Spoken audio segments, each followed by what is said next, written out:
तम्बाकू एक जहर है, तम्बाकू एक नशा है। तम्बाकू में करीब 4000 ऐसे पदार्थ हैं जो हमारे शरीर के हर अंग को प्रभावित करते हैं। अगर आप सिगरेट और बीड़ी मुंह में रखेंगे तो सबसे पहले तो आपके होंठ काले पड़ जाएंगे, आपके मुंह के अंदर की जो लाली है वो चली जाएगी, आपके मुंह के अंदर की चमड़ी जल जाएगी। जहां हम तम्बाकू रख रहे हैं, जहां हम सिगरेट बीड़ी रख रहे हैं, वहीं से उसका दुष्प्रभाव चालू हो जाता है और फिर वो धुआं 4000 केमिकल के साथ हमारे शरीर के अंदर प्रवेश करता है। यह बॉडी के हर हिस्से में जाता है और ये केमिकल शरीर के हर अंग को प्रभावित करते हैं। सबसे ज्यादा प्रभाव इसका मुंह के हिस्से में पड़ता है, गले में पड़ता है। इसलिए हमारे देश में गले का कैंसर सबसे कॉमन कैंसर है। दुनिया में सबसे ज्यादा गले का कैंसर हमारे देश में ही होता है और उसका कारण सिर्फ और सिर्फ तम्बाकू है। तम्बाकू का मतलब बीड़ी या सिगरेट नहीं, तम्बाकू का मतलब चबाने वाली तम्बाकू, तम्बाकू का मतलब नस्वार, तम्बाकू का मतलब नाक में डालने वाली तम्बाकू, तम्बाकू का मतलब गुटके वाली तम्बाकू, तम्बाकू का मतलब खैनी, तम्बाकू का मतलब उबाल के तम्बाकू का पानी जो कई लोगों में नॉर्थ ईस्ट में पिया जाता है वो तम्बाकू। किसी भी रूप में तम्बाकू जहर है।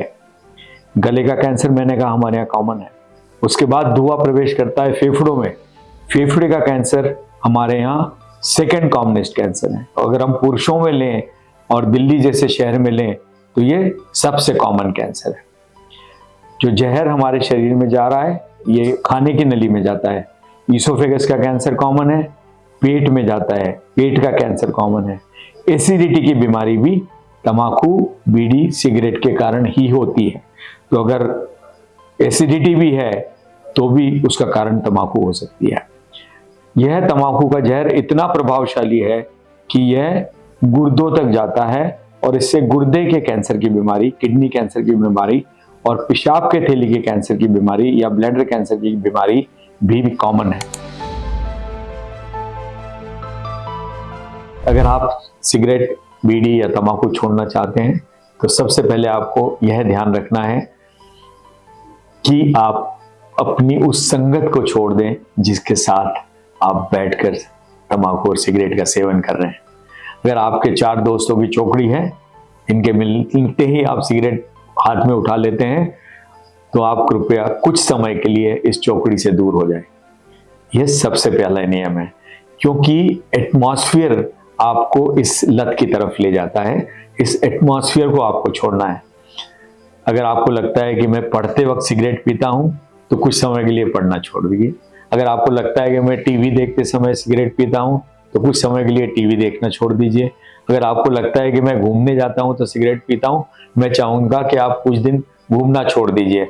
मेरी गारंटी है कि सिगरेट छोड़ने के बाद जितना भी आपका नुकसान हुआ होगा वो फिर से आप पालेंगे। सबसे पहले उस एनवायरनमेंट से दूर हटें जहां हमें सिगरेट, तम्बाकू की तलब होती है।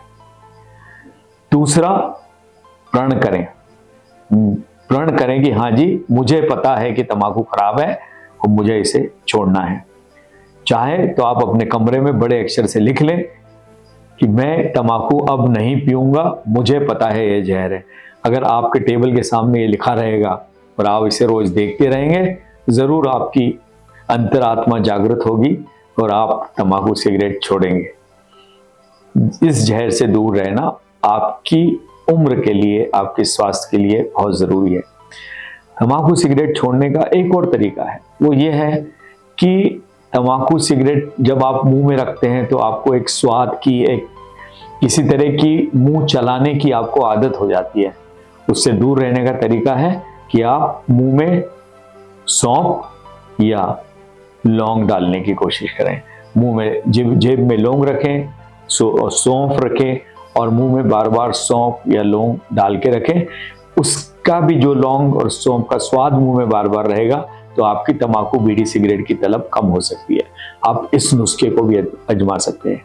कुछ दवाइयां भी हैं, कुछ पाउच भी हैं, मगर मैं चाहूंगा कि उस तक हम ना पहुंचे। ये अगर जो मैंने बताए नुस्खे अगर आप आजमा लेंगे, मुझे पूरी उम्मीद है कि आप सिगरेट और तम्बाकू छोड़ पाएंगे।